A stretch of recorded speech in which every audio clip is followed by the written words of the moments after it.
Começando aqui o segundo bloco, que pode ser considerado até independente da primeira parte. No bloco anterior, eu falei sobre a importância da parte geral do Código Civil no estudo do direito brasileiro, inclusive podendo servir de base para o entendimento do que vai vir de conhecimento para vocês nas diversas ramificações que o direito possui. Para essa segunda parte, o meu foco vai ser em cima da matéria provas, que é a matéria que eu estou lecionando para o segundo período do Centro de Estudos Superiores e Aprendiz, e, inclusive, traçando aqui um paralelo com o caso que chamou tanto nossa atenção essa semana, que foi a audiência e a sentença do caso Mariana Ferrer. Inclusive, aproveito esse vídeo para agradecer o grande número de visualizações que eu tive na postagem, os comentários muito pertinentes que foram feitos, as dúvidas que foram suscitadas, a participação, inclusive, de colegas que muito respeito. E aqui ressalto que, apesar de ser professor de Direito Civil, é um caso que merece sim ser estudado, seja enquanto advogado, seja enquanto professor. E já que eu tenho a honra de trabalhar o direito com vocês no primeiro e no segundo período da faculdade, no primeiro ano da vida acadêmica de vocês, e já que alguns alunos atuais, ou que já foram meus alunos, me pediram para estar gravando um vídeo sobre o assunto, e aqui eu destaco dois alunos, o Bernard, da turma Z, e a Amanda Oliveira, que está no segundo período, que sugeriram a gravação desse vídeo. Então, em nome desses dois alunos, eu cumprimento todos os demais, aos quais eu tenho o prazer de lecionar. Vamos lá, então. Para quem não viu a postagem, ou mesmo viu, acompanhou em outro site de notícia, que eu não me baseio tão somente no site Intercept, não, mas em outros veículos de comunicação, inclusive televisão, o Jornal Nacional, dessa semana, do dia 3 de novembro, teve uma matéria específica sobre esse caso, que você está vendo aí nas redes sociais, falando sobre estupro culposo, as mais diversas posições aí sobre o assunto, mas quase sempre num clamor, num tom de revolta pelo ocorrido.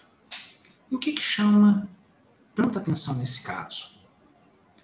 Alguns fatores que eu posso rotular como anormais no que a gente está acostumado a ver do tratamento que esse tipo de crime costuma ser conduzido pelo Poder Judiciário.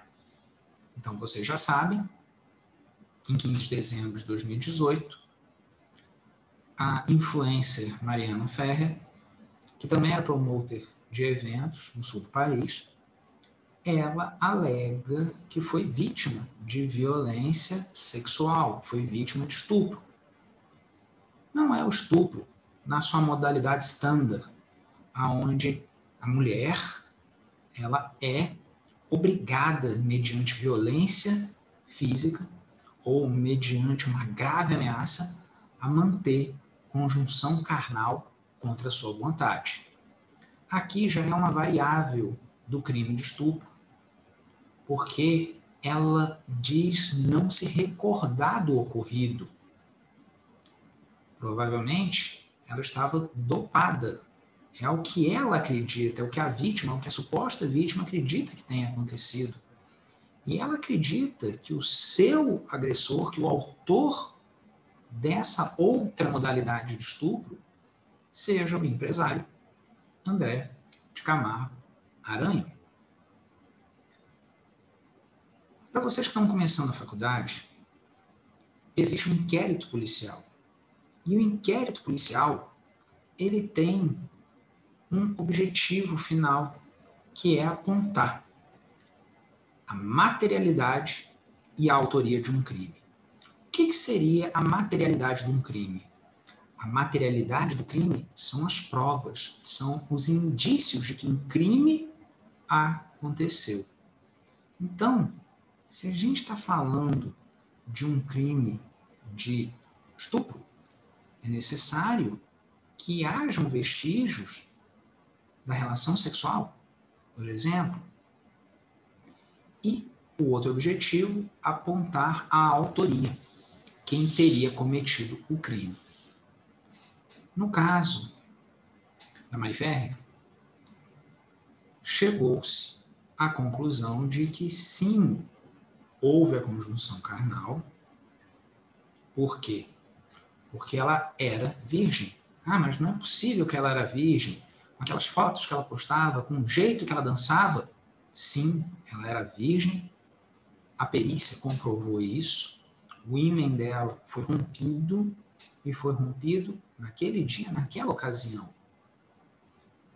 E havia vestígio, havia sangue, havia esperma nas suas roupas íntimas. E a quem pertencia esse esperma? Pois bem, no inquérito policial, o acusado, ele negava ter tido contato com a vítima naquela noite.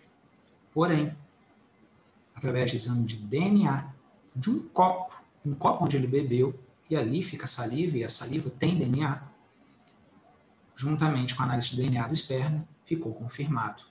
Aquele material genético pertencia a André Aranha. Então, ele mentiu no seu inquérito policial. Mas o que está sendo discutido agora não é isso.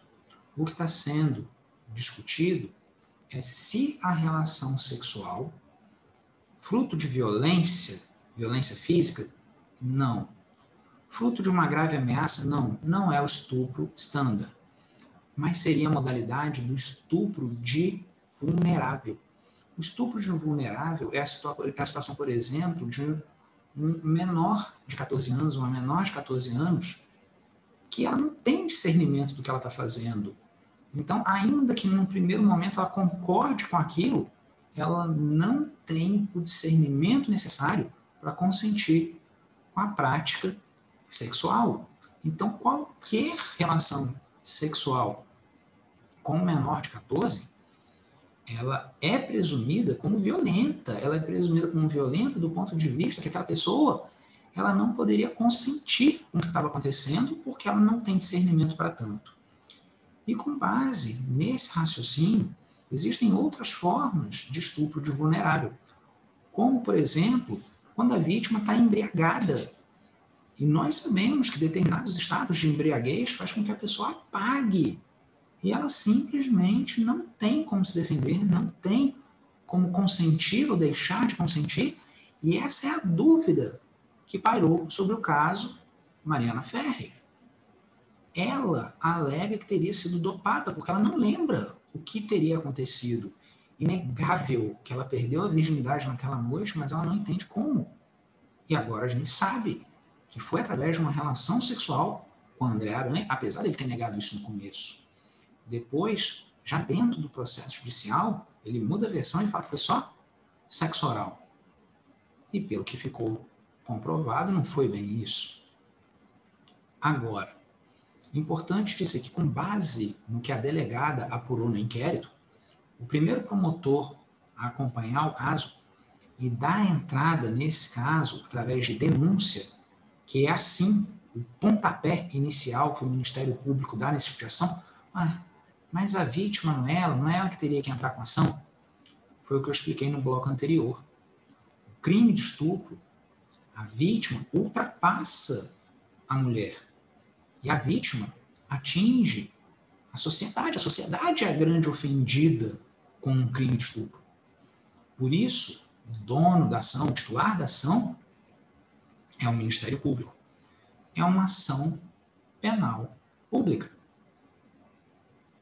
E nesse caso, o primeiro promotor, Dr. Alexandre Piazza, entendeu, com base no inquérito, que sim, haviam elementos para oferecer a denúncia.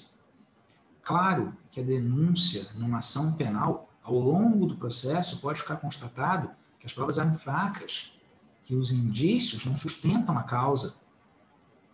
Mas, num primeiro momento, em primeira instância, ele havia conseguido, inclusive, a prisão preventiva, que foi derrubada por força de liminar em segunda instância. E o processo seguiu seu rito. Foram produzidas as provas, e a grande virada da história, ela vem quando das alegações finais. Sai o promotor, sai o doutor Alexandre Piazza. Segundo o Ministério Público, ele sai de forma voluntária para assumir uma outra promotoria e entra um segundo promotor, o doutor Tiago Riso, que surge em suas alegações finais num tom diferente do da denúncia. Não que ele não possa fazer isso. Mas o que acontece aqui? Ele se baseia no exame toxicológico. Já que não houve violência física, já que não houve uma grave ameaça, e a denúncia foi feita sobre o crime de estupro de vulnerável, é necessário que fique comprovado que a vítima não tinha condições de se defender, não tinha condições de consentir, de que abusaram de um estado de vulnerabilidade dela. E por isso a importância da perícia técnica. A gente está estudando as provas, a gente falou na última aula sobre a prova técnica, sobre a perícia, inclusive os efeitos de se recusar a prestar uma perícia, mas a perícia foi feita. E essa perícia, ela aponta que não foi encontrado nem álcool, nem entorpecentes no sangue de Mariana Ferrer. Porém, o que não tem sido divulgado, aonde não se dá ênfase, é um seguinte detalhe. Nesse mesmo laudo, que consta lá no processo, laudo mencionado pelas alegações finais do Ministério Público, há uma observação que as substâncias que não foram detectadas não exclui a possibilidade de haver outras substâncias que não são pesquisadas, que não são conhecidas. Nas entrelinhas, abre espaço aqui, inclusive, para se cogitar sobre drogas sintéticas, que não aparecem, por exemplo, no teste de drogas. O que pode ter acontecido com ela, mas que não ficou provado, não pela perícia. Mas a perícia é a única prova que existe no processo. Em alguns casos, tende a ser a mais importante, mas nem sempre é a única. No caso do estupro, ainda que estupro de vulnerável, pode ser um crime que ocorra, e quase sempre é, um crime a dois. Um crime que eu não tenho uma testemunha ocular que viu o fato acontecer.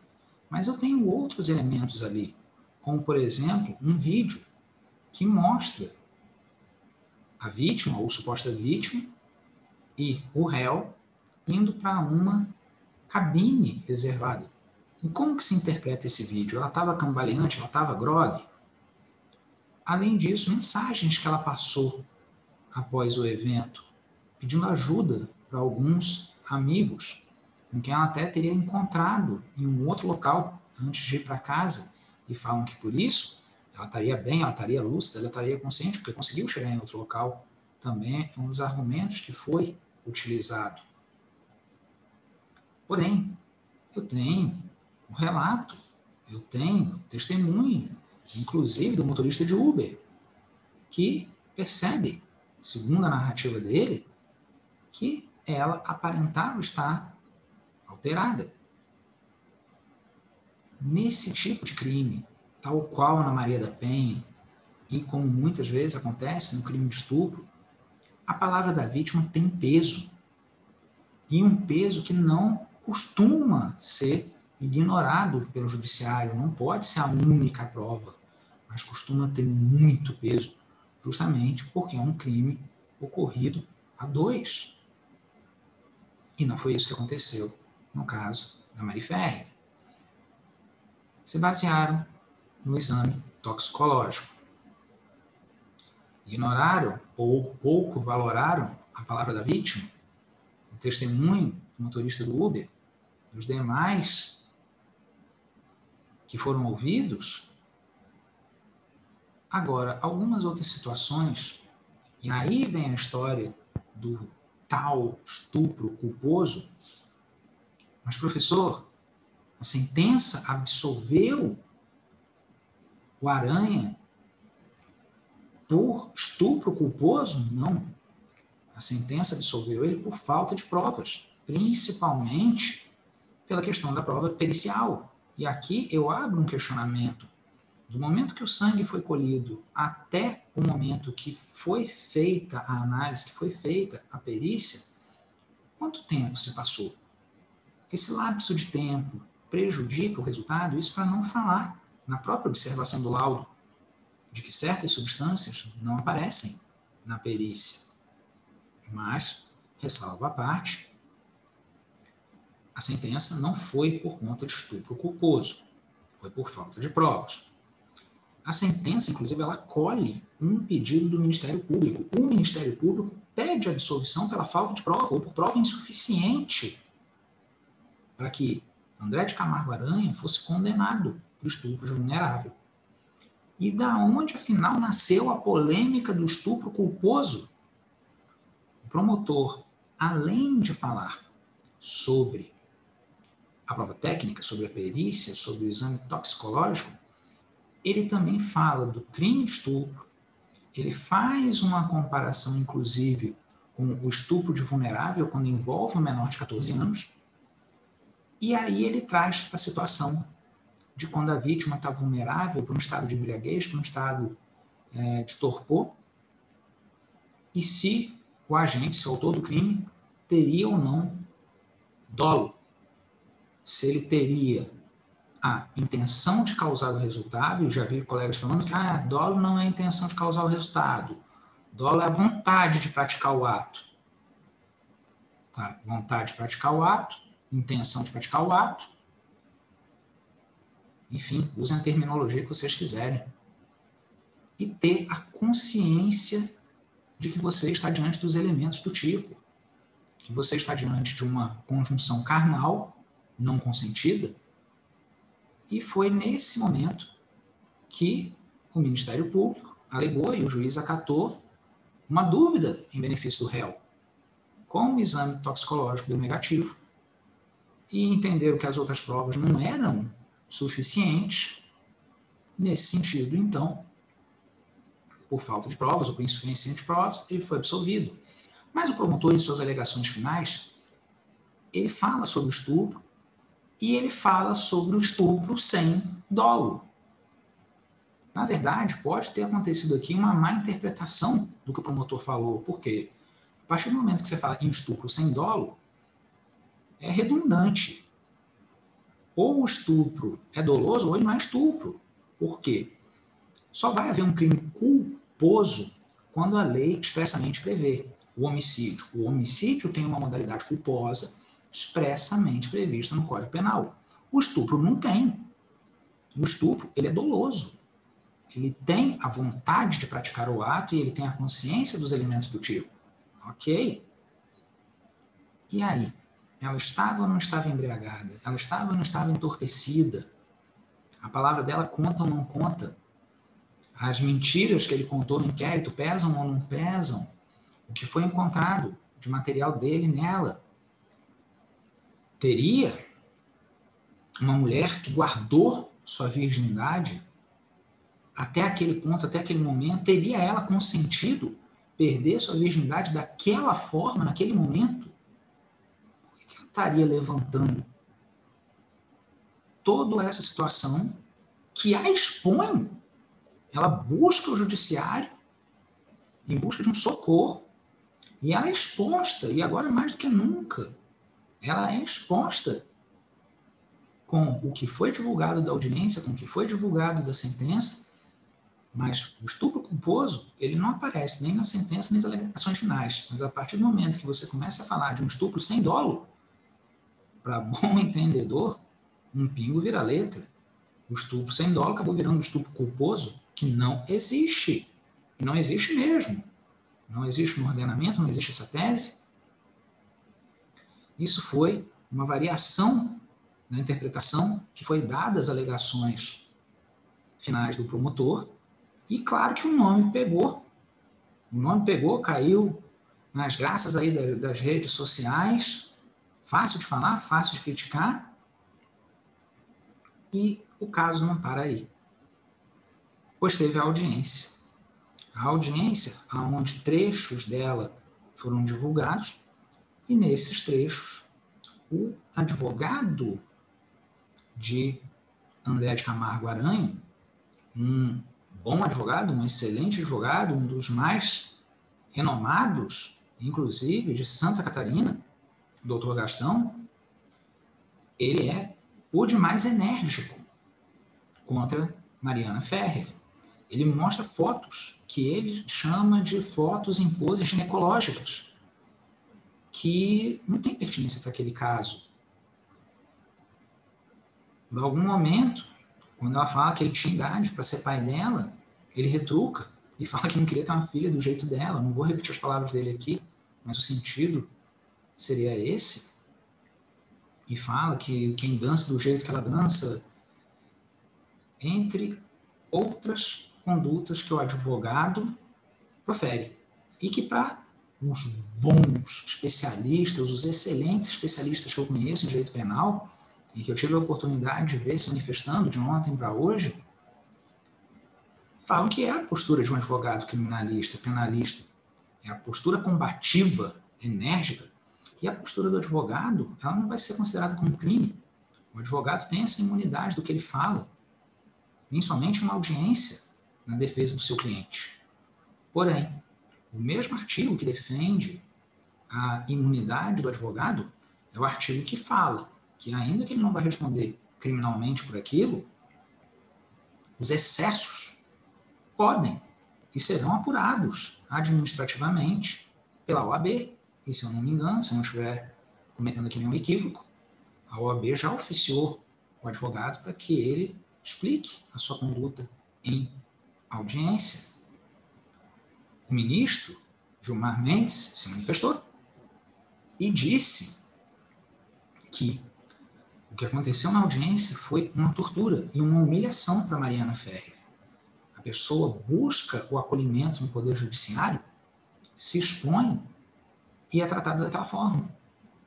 O Conselho Nacional de Justiça vai verificar a conduta do juiz, que na audiência pede para que o advogado se contenha, porém não corta de uma forma incisiva a postura do nobre colega. Isso vai ser analisado pelo CNJ. E é nesse ponto que a gente chega agora. Críticas à parte, revolta na rede social, a hashtag estupro culposo não existe, justiça por Mariana Ferrer, viralizaram. Por quê? De acordo, inclusive, com o Ministério da Mulher e dos Direitos Humanos, essa sentença e tudo o que aconteceu dentro desse caso, e conhecemos outros julgados onde, com um lastro probatório, ainda que menor, houve a condenação pelo estupro, e nesse caso não, mas cada caso tem o seu peso, tem o seu lastro probatório próprio, mas o Ministério da Mulher e dos Direitos Humanos já estava de olho no que estava acontecendo e também se pronunciou, inclusive sobre o precedente perigoso que esse caso abre, para que uma mulher que realmente seja vítima de estupro, ainda que na sua modalidade de estupro vulnerável, que ela não denuncie, que ela não se exponha. Por quê? Porque não vai adiantar, porque não vai dar em nada. E eu ainda vou ser tratada como se eu tivesse feito algo errado. E agora, o que caberia tecnicamente para Mariana Ferrer? Caso ela já não tenha providenciado isso, inclusive, a saída para ela seria contratar um advogado? Para defender ela? Para defender ela, não. Até onde eu sei, por enquanto, ela ainda não está sendo acusada de crime nenhum, mas ela precisa de um advogado para que atue como assistente de acusação, porque já que o Ministério Público, em suas alegações finais, pediu pela absolvição, ele não vai apelar, ele não vai recorrer da decisão. E esse assistente de acusação devidamente habilitado, ele vai poder entrar com recurso de apelação para discutir a causa em instâncias superiores. Então, tecnicamente, é isso que aconteceu. O peso da prova oral, o peso do vídeo, que a gente falou nas nossas últimas aulas, que o vídeo, inclusive, é prova plena, é uma prova que precisa ser combatida por uma prova de qualidade ou de nível superior, uma prova mais forte, uma prova mais robusta. E falar ainda que, já que a prova oral não é a melhor a ser produzida, mas ela também não pode ser valorada a zero, a nulo, ou quase isso. Então é um caso que, eu repito, vale o estudo. Enquanto professor, enquanto advogado, enquanto ser humano, e está aí feita a análise do caso. As críticas vão continuar, as postagens vão continuar. Os que dominam o direito penal profundamente vão criticar quem está falando que estupro culposo não existe, porque ele não existe mesmo, inclusive essa expressão não apareceu dentro do processo, embora a interpretação dada ao estupro sem dolo foi assim apelidada, foi assim rotulada, e quem está revoltado com isso vai criticar os especialistas que estão valorando a defesa técnica, que estão solidários ao colega advogado, em detrimento, talvez, da vítima, que não foi acolhida pelo judiciário. O réu vai ser criticado, a vítima vai ser criticada, o promotor vai ser criticado, o juiz vai ser criticado. E eu, com a minha postagem e com esse vídeo, também garanto que vou ser criticado. Mas na qualidade de advogado e de professor, eu espero ter passado o ocorrido para vocês de uma forma técnica, ainda que por alguns momentos eu deixe escapar a minha opinião pessoal. Me coloco à disposição de quem quiser fazer algum questionamento, tirar alguma dúvida. Os alunos já sabem, via WhatsApp ou direct no Instagram, ou suporte da plataforma. E para os demais que estão assistindo esse vídeo aqui no canal também, via comentários, direct no Instagram, para quem ainda não conhece, @professor Cícero Monteiro, essa e outras postagens estão lá. Então, era o que eu tinha para hoje. Desejo a vocês um bom final de semana e que, ao final, seja lá qual for, mas que a justiça prevaleça. Fiquem com Deus, grande abraço e fui.